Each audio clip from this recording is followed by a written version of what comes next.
1, 2, 3, 1. Bismillahirrahmanirrahim.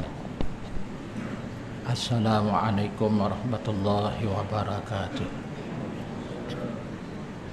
Alhamdulillah. Alhamdulillahil qail. A'udzu billahi samii'il 'aliim minasyaitonir rajim.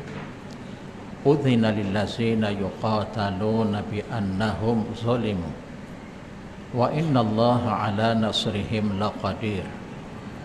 Asyhadu an la ilaha illallah wahdahu la syarika lah wa asyhadu anna Muhammadan 'abduhu wa rasuluh. Allahumma salli wa sallim wa barik ala hadzal nabiyil karim wa ala alihi wa ashabihi wa man tabi'ahu wa nasarahu ila yaumiddin, amma ba'd. Yang dihormati lagi dikasihi saudara pengurusi, Tuan Imam, saudara yang menganjurkan pengajian kita pada malam yang berbahagia ini, ahli-ahli jawatan kuasa, seterusnya muslimin, muslimat, hadirin, hadiran, tuan-tuan dan puan-puan, para jemaah, anak-anak yang dikasihi sekalian. Syukur alhamdulillah kita masih lagi diberi peluang, diberi kesempatan untuk berada di permukaan bumi Allah. Maka dengan peluang ataupun kesempatan tersebut kita gunakan dengan sebaik mungkin. Kita jangan lupa alfa dan lalai. Pertama, kewajipan tanggungjawab kita kepada Allah. Kemudian yang kedua, kewajipan tanggungjawab sesama makhluk. Kita tunaikan hak yang pertama kepada Allah, kemudian kita tunaikan hak kita sesama makhluk. Panduan kita, rujukan kita adalah Al-Quran dan Sunnah Nabi SAW, agar kita selamat, berbahagia, sejahtera dunia dan akhirat kelak. Baik tuan-tuan, ibu-ibu, anak-anak yang kita kasih sekalian, kembali kepada ayat yang telah dibacakan di awal mukaddimah tadi. Ianya terdapat dalam surah Al-Hajj, juzuk yang ke-17 pada ayat yang ke-39. Allah berfirman yang bermaksud diizinkan berperang kerana kamu diperangi, kerana kamu dizalimi. Rangkap yang pertama, Allah menyebut perkataan kalimah udhina dalam tafsir Al-Munir karangan almarhum Dr. Wahbah Az-Zuhaili. Perkataan udhina bermaksud ay rukhisa, diberi kemudahan, diberi keringanan, dibenarkan, diizinkan berperang. Pasal apa Allah izinkan kamu berperang? Kerana kamu dizalimi. Dibenarkan, dibolehkan kamu memerangi akan orang yang akan memerangi kamu. Pasal apa? Bi annahum zalimu, kerana mereka itu dizalimi. Langsung pada akhirnya Allah menyebut wa innallaha ala nasrihim laqadir, sesungguhnya Allah Maha berkuasa menolong mereka itu. Bila kita kaji dalam sejarah, ayat ini di antara ayat yang pertama turun berhubung kait dengan jihad, dengan perang. Kita boleh merujuk perbahasan para ulama yang pertama dalam tafsir Al-Quranil Azim, tafsir yang lebih dikenali dengan tafsir Ibn Kathir. Al-Imam Ibn Kathir rahimallahu ta'ala beliau wafat pada tahun 774 Hijrah. Kita juga boleh merujuk dalam tafsir Al-Wahidi. Imam Al-Wahidi salah seorang ulama tafsir, beliau wafat pada tahun 468 Hijrah. Ya, kita juga boleh merujuk dalam kitab Safwatut Tafasir kalangan Syekh Ali As-Sabuni rahimallahu ta'ala almarhum. Kita juga boleh merujuk dalam tafsir Al-Jalalain, dua orang pentafsir, Al-Imam Jalaluddin Al-Mahalli, Al-Imam Jalaluddin Al-Suyuti. Sebab itu namanya tafsir Al-Jalalain, dua orang kebetulan nama sama. Artinya ayat yang telah dibacakan tadi ayat permulaan, membenarkan orang Islam boleh memerangi semula orang yang cuba nak memerangi kamu. Artinya dalam perkataan, dalam kalimah, qatil dalam perang pasti ada yang hidup, ada yang mati, ada yang cedera. Peringkat awal masa Nabi berada di Mekah, apabila Islam ditindah, dizalimi dengan perkataan, dengan perbuatan, maka ketika itu Allah belum membenarkan, Allah belum mengizinkan. Sebab itu kita baca dalam sejarah, manusia yang pertama wafat, syahid, keluarga Ammar bin Yasir. Yasir, lelaki yang pertama wafat sebagai syuhada, syahid. Kemudian istrinya, bonda kepada Ammar, siapa dia? Sumayyah, perempuan yang pertama syahidah. Masa tu bila diajukan pertanyaan persoalan kat Nabi, Islam ditindah, Islam dizalimi, Islam dianiaya, boleh tak kita lawan semula orang yang cuba nak membunuh kita? Boleh tak kita perangi semula orang yang cuba nak memerangi kita? Maka Nabi jawab dekat para sahabat, sabran, kata dia Nabi, sabar. Ya. Kerana kata dia Nabi, walam yu'ammir biqitalihim, Allah belum mewahyukan kepadaku untuk memerangi semula orang yang cuba memerangi kamu. Nah, sebab itu dalam kes tadi, ketika keluarga Ammar, ramai lagi para sahabat yang lain yang dizalimi, contoh Khabbab al-A'rad, Bilal, dan beberapa orang sahabat yang lain diseksa, diazab. Nabi tahu tak? Nabi tahu.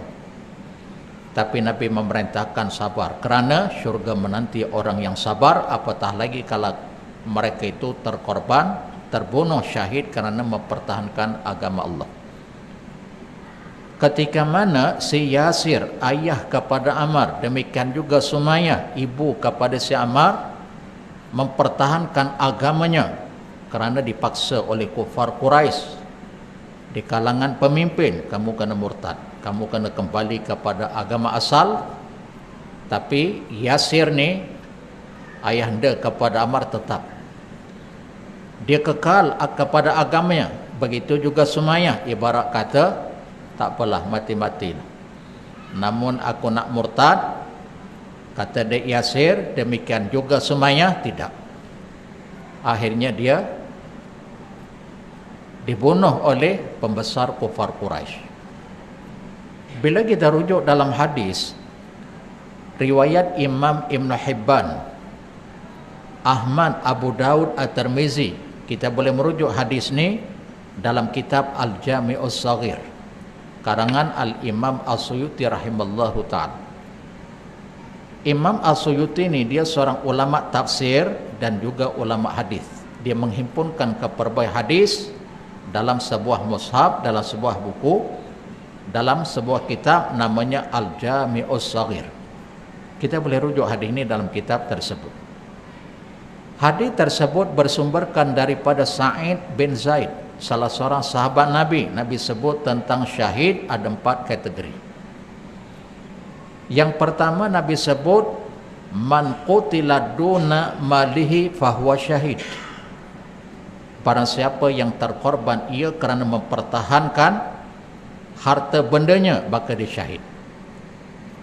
Dalam hal yang seumpama ni, kita jangan salah faham, jangan salah tafsir. Ada di kalangan kita, maaf, kadang-kadang ustaz, ustazah, dia baca Al-Quran, dia baca hadis. Tafsiran Al-Quran, tafsiran hadis itu betul, cuma cara pemahaman dia silap. Nanti kalau ada kesempatan kita bagi contoh di akhir. Dalam hadis ni Nabi sebut, barang siapa yang terkorban kerana ia mempertahankan hartanya, dia syahid. Kita jangan salah faham. Mungkin ada yang bertanya nanti, Ustaz, maaf, takkah kita ni diperintahkan mengasihi Allah dan Rasul lebih daripada segala-galanya? lebih daripada diri kita, lebih daripada ayah kita, daripada ibu kita, anak-anak, harta benda. Pasal apa pula tadi Nabi sebut barang siapa yang terkorban, terbunuh ia kerana pertahankan harta miliknya, maka dia syahid. Isu dia sekarang fokusnya bukan kasih kepada harta, isunya fokusnya kepada hak dia. Faham? Betul lah kita diperintahkan mengasihi Allah dan Rasul lebih daripada segala-galanya, lebih pada diri kamu, ayah kita, mak kita, anak-anak, harta benda, betul. Cuma dalam hadis ni Nabi nak bagi tahu pertahankan hak dia. Dia pertahankan hak dia kerana Islam bukan bacul. Sebab itu dalam Islam ni, harta yang bukan hak dia, dia tak boleh merompak, merampas, mengambil sesuka hati. Harta orang kafir. Kan? Kerana harta si Ahmad adalah kemuliaan bagi si Ahmad. Siapa pun tidak boleh mengambil harta si Ahmad, lalu si Ahmad mempertahankan haknya. Kalau dia terkorban, dia syahid. Baik, satu. Yang kedua Nabi sebut waman qutila duna dinihi fahuwa syahid. Barang siapa yang ia terkorbankan mempertahankan agamanya, maka dia syahid. Seperti mana Yasir dan juga Sumayyah, manusia yang pertama wafat, mendapat makam syuhada. Pasal diugut, dipaksa dia, kamu kena murtad. Kalau kamu tak murtad, kamu kekal dengan agama Islam, agama yang dibawa oleh Muhammad, yang didakwahkan oleh Muhammad, maka kamu mati. Akhirnya kata dia, Yasir tak apa, aku pilih mati, syahid. Begitu juga Sumayyah. Nah, kemudian yang ketiga dalam hadis tu Nabi sebut waman qutila duna damihi fahuwa syahid. Barang siapa yang ia terkorban kerana pertahankan dirinya, maka syahid. Setiap diri manusia ni, hatta dia bukan menganut agama Islam, dia ada harga, nilainya sangat besar, ada maruah. Manusia dengan manusia ni ada harga, ada nilai. Tak boleh sewenang-wenangnya kita membunuh yang bukan kerana hak. Hatta dia tidak menganut agama yang sama dengan kamu, itu tidak bermaksud, tidak bermakna kamu diizinkan membunuh dia. Contoh jiran kita non-Muslim, belah kanan India, belah kiri Cina, depan Kristian, belakang Buddha. Boleh tak kita membunuh mereka? Tak boleh, hukumnya haram, berdosa besar. Kerana kekafiran mereka hukum Allah, bukan hukum kita. Nah, bermaksud nyawa kita ni ada harga, ada nilai. Tak boleh sesiapa pun membunuh. Kita kena pertahankan diri. Kita jangan pula ada orang nak bunuh, tak apalah, aku serah tengkuk. Lawan dulu, ibarat kata berpantang, ajal sebelum maut. Kan? Kemudian yang keempat Nabi sebut waman qutila duna ahlihi fahuwa syahid. Barang siapa yang ia terkorbankan mempertahankan ahli keluarganya, maka dia syahid. Contoh, ada orang nak memperkosa anak isinya, lalu dia menjadi benteng. Kalau bahasa panglima, bahasa pendekar, maaf, langkah mayat aku dulu, kamu nak ambil anak isteriku. Tak semudah itu. Betul kan? Nah, kembali kepada kisah Ammar tadi, ayah dia dah syahid, bondanya pun dah syahidah, sampai ke giliran dia, langsung dia mengungkapkan kalimah kufur. Irtadtu, ya aku murtad. Akhirnya dia dibebaskan. Bila dia dilepaskan oleh kufar Quraisy di kalangan pemimpin, wah ribut. Di kalangan para sahabat, sahabat bergegas menemui Nabi. Apa kata dia sahabat? Betul tak si Ammar murtad? Betul pada zahirnya. Lalu mereka mengadu dekat Rasulullah, ya Rasulullah, inna Ammaran kufrun, sesungguhnya Ammar dah kufur. Tapi Nabi ni Masya Allah, Nabi tak cepat menerima perkhabaran tersebut, walaupun realiti wakilnya betul. Sebab itu pengajaran daripada kisah tersebut, kita jangan cepat. Kita ni kadang-kadang ada orang forward kat kita dengan alasan, dengan catatan, oh yang forward ni ustaz, yang forward ni ustazah, yang forward ni orang masjid. ahli surau, orang baik-baik, takkan salah pun dia pun cepat forward ke grup lain, tanpa dia memastikan, tanpa dia tabayun betul atau tidak. Dia beralasan, oh ni orang surau, ni orang masjid, takkan dia. Walhal orang masjid, orang surau tu pun orang lain yang forward kat dia. Yang ustaz ni pun orang lain yang forward kat dia, dia pun forward dekat orang lain. Kita tengok, ni ustaz ni, ustazah ni yang forward, takkan salah kot, takkan tak betul kot. Nampak. Begitu juga perkhabaran dari sudut mulut. Kamu tahu tak, si fulan, si fulan, kita jangan cepat mengiyakan, membenarkan, nanti dulu. Seperti mana Nabi diam. Sahabat ni bergegah, ramai dah mengadu kat Nabi, walaupun wakil realitinya betul lah. Akhirnya turun ayat surah An-Nahl juzuk yang ke-14 ayat 106. Apa Allah sebut? Man kafara billahi min ba'di imani illa man ukriha wa qalbuhu mutmainnun bil iman ila akhiril ayat. Yang bermaksud barang siapa kufur kepada Allah sesudah ia beriman, melainkan orang yang dipaksa. Ayat ni asbabun nuzulnya bersempena dengan kisah Ammar. Pasal, ya aku murtad. Turun ayat ni. Lalu bila sahabat mengadu dekat Nabi, Nabi jawab, faqal kalla, sekali-kali tidak, kata dia Nabi. Nabi menafikan. Kalla inna Ammaran, sesungguhnya Ammar ni, kata dia Nabi, mulia imanan min qarnihi ila qadamih.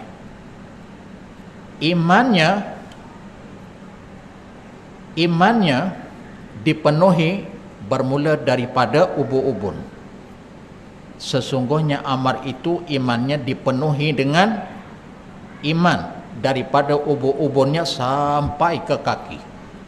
Waqtalatal imanu bilahmih wasyahmih, bahkan imannya bercampur baur dengan dagingnya, dengan lemaknya. Allahu Akbar.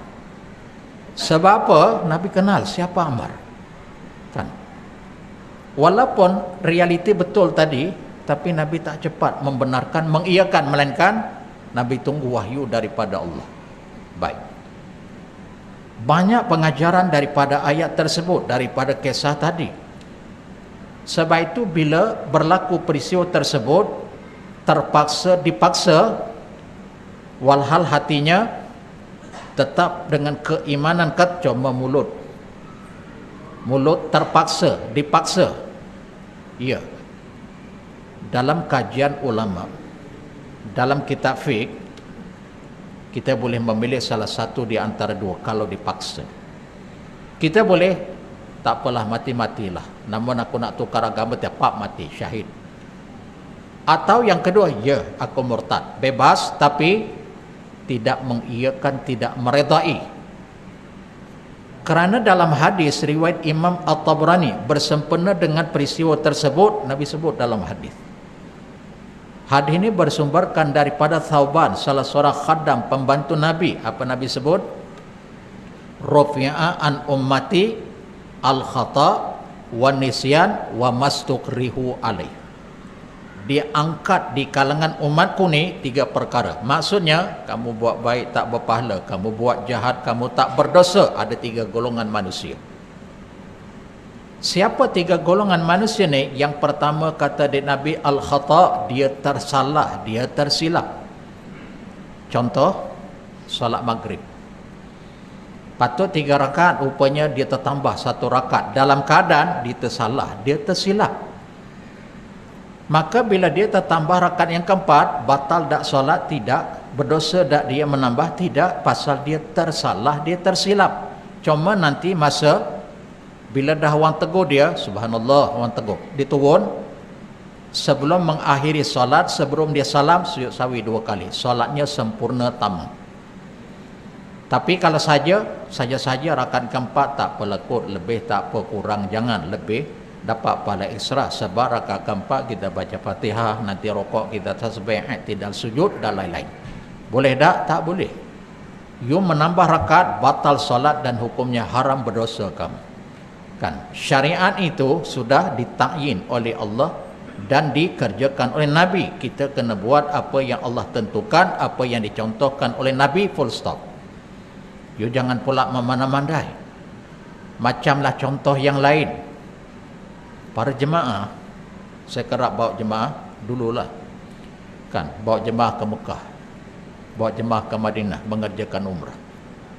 Ada di kalangan para jemaah ni dia kata apa? Ustaz, dia tanya, dia jawab. Dia tanya kita, lepas tu dia jawab. Kemudian dia pun bercerita, nak mentakkidkan persoalannya dan jawapannya, betul atau tidak.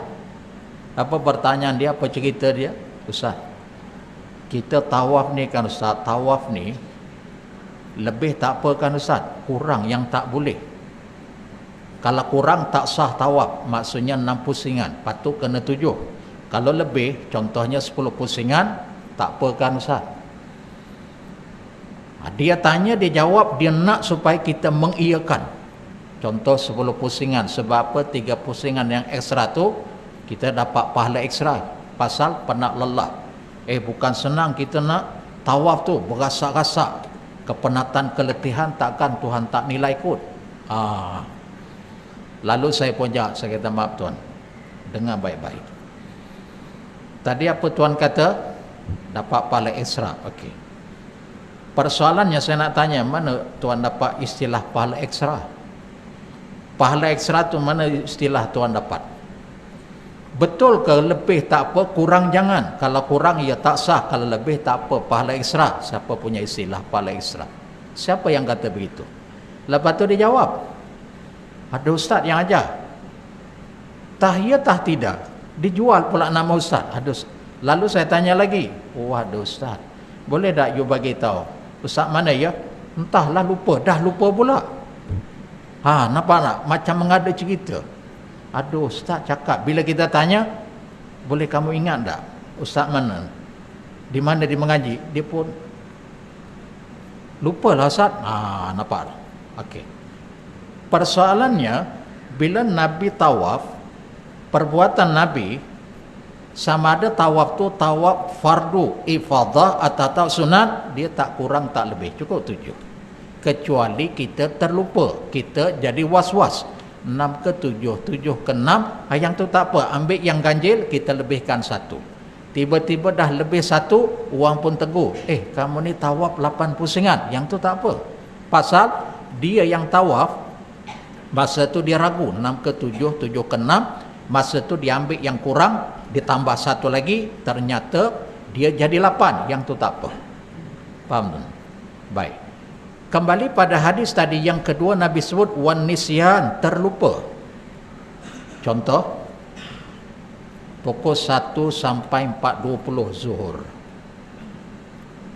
Kemudian dia solat asar, azan 4.20, dia ambil uduk solat, Allahu Akbar, lepas solat dia pun zikir, lepas zikir dia doa, lepas tu dia pun menung-menung.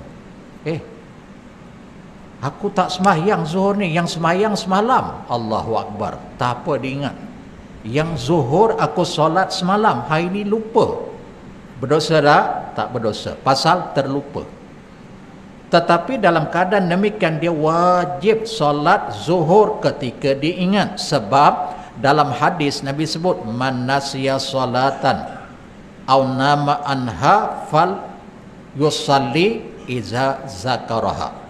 Barang siapa yang ia terlupa atau tertidur, maka solatnya ketika ia ingat. Tertidur atau terlupa, kan?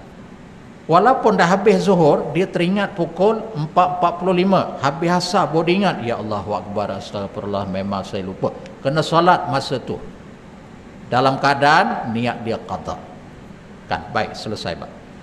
Kemudian yang ketiga, dalam hadis tu Nabi menyebut wa mastukrihu alaihi, dan orang yang digagahi, orang yang dipaksa ke atasnya dalam keadaan dia tak redha.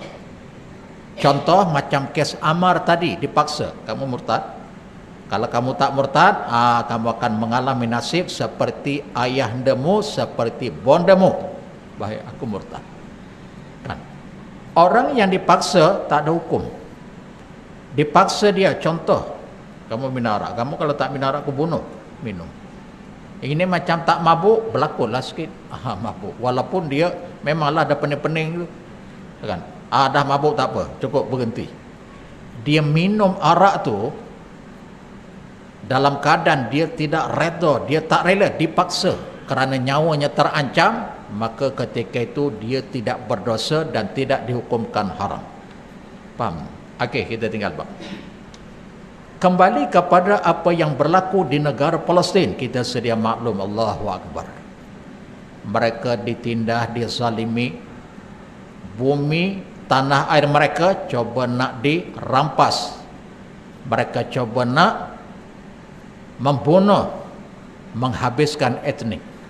Kan Zionis Israel.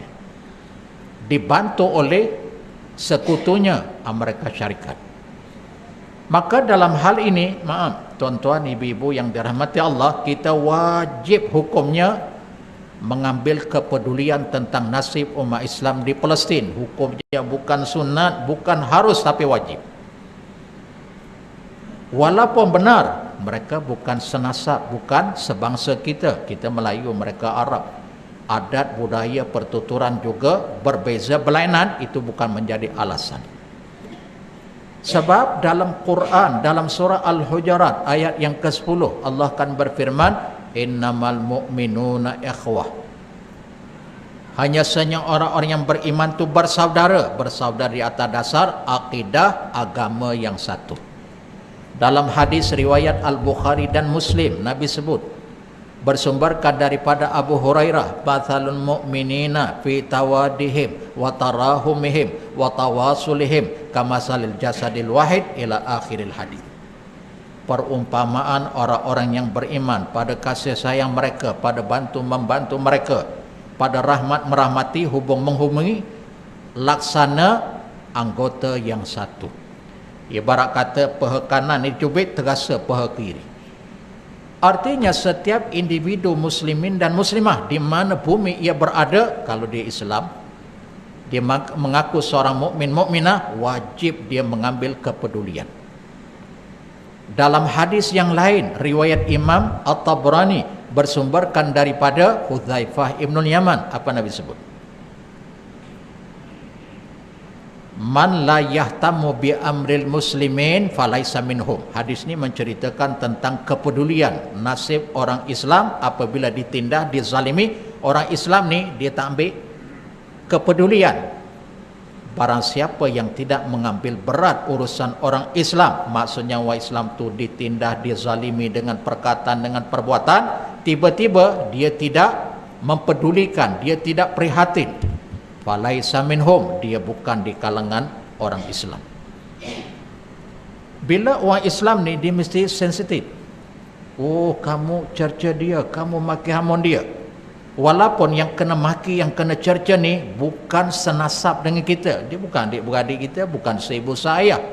Yang ni pun maaf, apa faedah, apa munafat kamu cerca dia maki hamun? Yang ni tak membinasakan jasad, cuma sekadar kena cerca maki hamun. Yang ni pun wajib kita membantu dia dan membantu juga orang yang mencerca. Sebab itu dalam hadis Nabi sebut unsur akhaka zaliman aw mazluman, tolong olehmu akan saudaramu yang dizalimi, yang akan zalim dan akan dizalimi. Zaliman yang akan melakukan kezaliman, aw mazluman atau yang teraniaya, dua-dua kamu kena tolong. Lalu para sahabat tanya, mazlum yang teraniaya kami boleh bantu, kami boleh tolong, tapi yang menzalimi itu macam mana kami nak tolong? Lalu Nabi sebut tanhahu anil zulmi, kamu tegah, kamu larang dia jangan melakukan kezaliman ke orang lain. Faham tak? Apatah lagi mereka dibunuh, bukan sekadar dicerca, dimaki hamun, yang bukan melibatkan jasad, tidak membinasakan tubuh badan. Yang cerca pun, yang dimaki hamun pun wajib kita kalau boleh kita cantah, maaf, kamu ni kata dia maki hamun, dia kondem, dia pelekeh dia, apakah kamu tu perfect, kamu tu tamam, kamu sempurna? Apa faedah, apa manfaat? Sebab itu Sayyidina Ali radhiyallahu anhu dia kata apa? Sebelum kita mencerca, mengaibkan seseorang, sebelum kita mencari kesalahan orang lain, maka hendaklah kita mencari dahulu kesalahan kita. Siapakah manusia yang tidak melakukan kesalahan? Perbaiki diri kita lebih baik daripada mencari kesalahan orang lain. Betul tak? Betul? Kan? Kita hari ini Allahu Akbar, sama ke masjid, sama ke surau, sama solat puasa bulan Ramadan, baca Quran, cuma lain pahaman ideologi. Kamu parti A, kawan ni parti B, kawan ni parti C. Dengan sebab lain ideologi, wang ni kata wang ni, wang ni kata wang ni, wang ni cerca wang ni maki hamun, wang ni kondem wang ni. Allahu Akbar. Kita boleh berbeza pandangan dan pendapat, tapi jangan sampai mulut kita celupar, kasar, kesat, maki hamun, apatah lagi kita mengumpat, memfitnah. Ini bukan ajaran Islam. Rasa-rasa kita ada maruah dak, malu dah mengaku Islam, mengaku salat, tapi selambanya mengata wang. Kan? Pasal, ialah aku katalah dia pasal, dia lain daripada kumpulan. Bila kumpulan dia buat salah, diam. Buat tak tahu. Pasal daripada kumpulan dia. Bila orang lain buat salah, dia punya ribut, Masya Allah wa tabarakallah. Kan? Baik, tak apa, kita tinggal bab tu dulu. Setiap individu muslim dan muslimah wajib membantu mereka dua perkara. Sekurang-kurangnya dua perkara. Apa dia dua perkara? Yang pertama, dari sudut zahiriah, dari sudut luaran, kita infak harta benda, wang ringgit. Mereka sangat memerlukan bantuan. Pakaian, makan, minum, ubat-ubatan, Masya Allah. Dan kita yang menghulurkan bantuan itu, kita jangan merasa,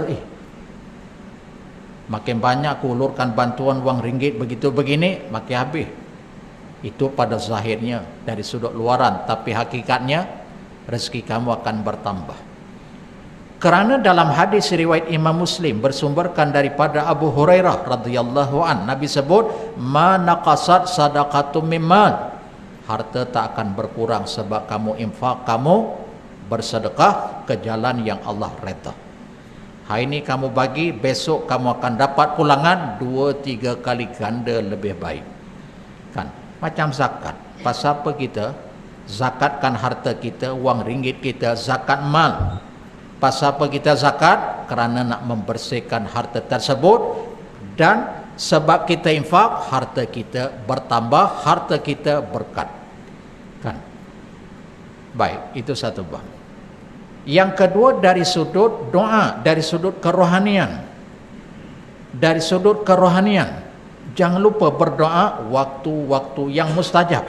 Kerana doa ni, Masya Allah, boleh merongkai dan merubah kehidupan. Sesuatu yang tak dijangka boleh berlaku dengan doa. Contoh, tuan-tuan, ibu-ibu yang dirahmati Allah, ingat tak peristiwa Perang Badar? Coba baca sejarah. Dalam Perang Badar, kita semua kita tahu, bila berlaku Perang Badar, jangan tanya Ustaz, jawab terus. Pada tahun yang kedua Hijrah, pagi Jumaat, tanggal 17 Ramadan, tentera Islam 313, ada riwayat menyebut 314, 15, 16, 17, tak lebih daripada 350. Tentera musuh 950 ke 1000, ada riwayat yang menyebut 1200. Dari sudut persenjataan mereka lebih banyak berbanding dengan pihak Islam. Ketika perang itu sedang berlangsung, Nabi tengok kekuatan di pihak musuh. Bilangan tentera mereka ramai, ibarat kata 1 nisbah lawan 3. Persenjataan mereka lebih banyak berbanding dengan Islam. Apa yang Nabi buat? Nabi langsung mengangkat tangan. Nabi mengadu kepada Allah sebab dia sang pencipta. Allahumma hazi Quraisy qad aqbalat bi khuyalaiha wa fakhriha tuhadaka wa tukadziba rasulak. Allahumma in tahlik hazil isabatul yaum la tu'bad fil ard. Ada lagi beberapa doa Nabi. Yang bermaksud, wahai Allah, inilah dia kaum kufar Quraisy yang datang ya Allah penuh dengan keangkuhan, kesombongan, keegoan, sama macam Zionist Israel. Mereka sebenarnya pengecut, mereka sebenarnya penakut, tapi disaput oleh mereka. Mereka tunjuk gagah berani. Wahai Allah, kata dia Nabi, inilah dia orang-orang kafir Quraisy. Mereka datang pada hari ini penuh dengan keangkuhan, kesombongan, keegoan, mendustakan engkau ya Allah, mendustakan Rasulmu. Wahai Allah, sekiranya engkau mengalahkan pasukan yang kecil pada hari ini, nescaya engkau tidak akan disembah buat selama-lamanya. Akhirnya Allah datangkan pertolongan, bantuan para malaikat daripada langit dan bumi. Surah Ali Imran juzuk yang keempat ayat 123. Walaqad nasarakumullahu bi badrin wa antum adhillah fattaqullaha la'allakum tashkurun. Sesungguhnya Allah telah memberi kemenangan kepada kamu dalam perang Badar. Ketika itu kamu dalam keadaan gundah gulana. Menang ke kalah, kalah ke menang. Ya Allah, mereka ramai, kita sikit, mereka banyak. Dari sudut senjata-senjata mereka lebih jauh berbanding dengan kita. Tapi Allah datangkan pertolongan daripada langit dan bumi. Bagi Allah itu dalam surah Al-Fatah juzuk yang ke-26 pada ayat yang keempat. Walillahi junudus samawati wal ard. Bagi Allah ada tentera di langit dan di bumi. Kata di Ibn Abbas radhiyallahu an, para malaikat daripada langit, daripada bumi, berpakaian serba putih, berserban, berkuda. Allahu Akbar. Ini semua kita boleh rujuk dalam tafsir Ibn Kathir. Kan? Sebab itu kita jangan tidak-tidak untuk tak berdoa. Dalam hadis riwayat Imam Abu Ya'la dalam kitab Al-Musnad, demikian juga Al-Hakim bersumberkan daripada Ali radhiyallahu an, Nabi sebut 3 perkara tentang doa. Dan hadis ni statusnya hadis sahih, kata di Imam As-Suyuti dalam kitab Al-Jami'us Shaghir. Pertama, Nabi sebut ad-du'a silahul mu'min. Doa itu senjata bagi orang yang beriman. Apa maksudnya? Doa itu adalah kekuatan. Ibarat kata kalau kita berdepan dengan musuh, musuh ada parang, kita tak ada senjata, yang kita ada buku 5. Kalau you nak selamat, pasang langkah 1000, baru you selamat. Tapi kalau you ada parang, tak apa, kita lawan dulu. Tak apalah, mati-matilah, tapi lawan dulu. Maksudnya doa senjata bagi orang yang beriman, kekuatan. Hatta kita tanya agama-agama yang lain, mereka juga meyakini doa itu adalah sumber kekuatan dalam kehidupan mereka. Contoh, coba tanya agama Hindu, Chinese, Buddha, Kristian. Katalah contoh, uncle kita ni, orang India ni tak ada duit, lebih daripada B40. Maksudnya papa kedana betul. Dia sakit, dia tak ke hospital, dia tak ke klinik, dia tak jumpa doktor. Tapi dia berdoa. Kita tanya uncle pasal apa tak ke hospital, tak ke klinik, tak jumpa doktor, tak ada duit. Uncle tak ada duit. Sekarang uncle buat apa? Uncle doa saya. Kenapa uncle doa? Kerana dengan doa kita minta pada Tuhan kita, Tuhan boleh sembuhkan. Nampak tak? Dengan doa dia yakin. Semua agama mengajar begitu. Kemudian yang kedua, kesinambungan hadis tu Nabi sebut wa imanuddin. Doa itu penegak tiang kepada agama. Kita nak buat rumah ni, bangunan kena ada tiang terlebih, dan tiang tu kena kukuh, kena kuat. Nak ceritanya doa ni foundation, kekuatan agama.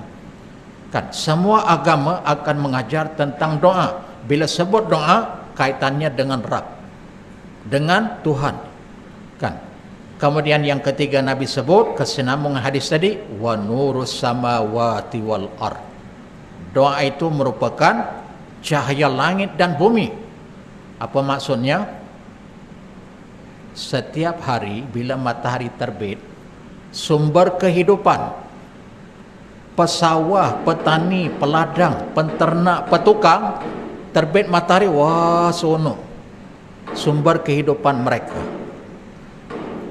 Bermaksud kita jangan tidak-tidak untuk tidak berdoa, cari waktu-waktu yang mustajab. Tak apalah ya, waktu dah masuk. Walaupun banyak perkara lagi yang saya nak sebut tentang isu Palestin, tapi tak apalah ya. InsyaAllah nanti kita sambung di masa-masa yang akan datang. Apa yang baik kita amalkan, yang tidak baik kita istighfar, memohon keampunan kepada Dia. Aqul qawli hadza wa astaghfirullah, wabillahi taufiq wal hidayah. Assalamualaikum warahmatullahi wabarakatuh.